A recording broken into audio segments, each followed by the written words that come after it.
It looks like WB will be getting behind the movement that LA Knight has with fans going forward. And in this video, I'm going to break down exactly what I mean by that and a report that sheds some major light into it. Because it looks like WB is not only rewarding him behind the scenes with a new said contract, but how they also use him on television. Knight's current push started after the August 5th WB SummerSlam Premium Live event, where he entered it into a new program with The Miz.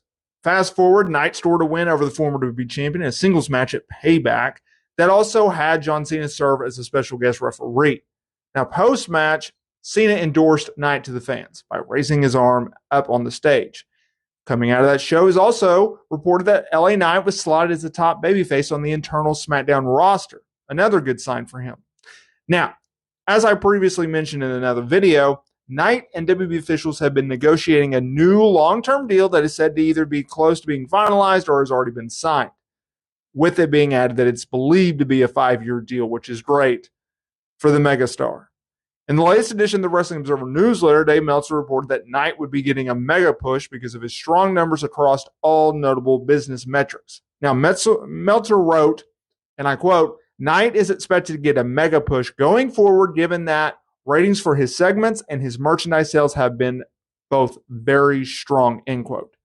Yes, they have. And it's because of the fans. The fans have known this. And I've previously praised WB for getting their heads out of the sand with LA Knight.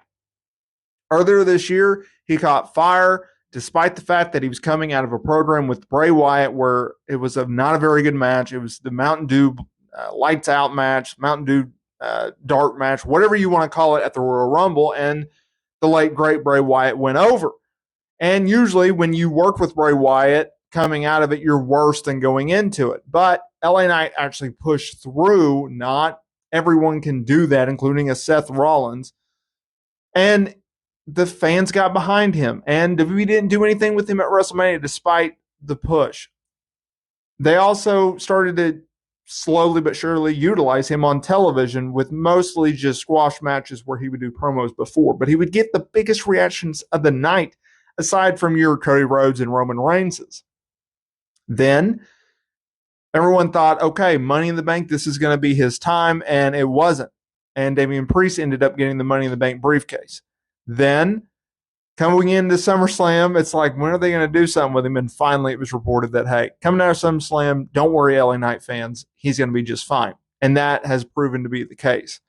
LA Knight's a star, and I've been saying this for months that he's a star, and it's very nice to see that WB has gotten behind Knight and is doing something with him.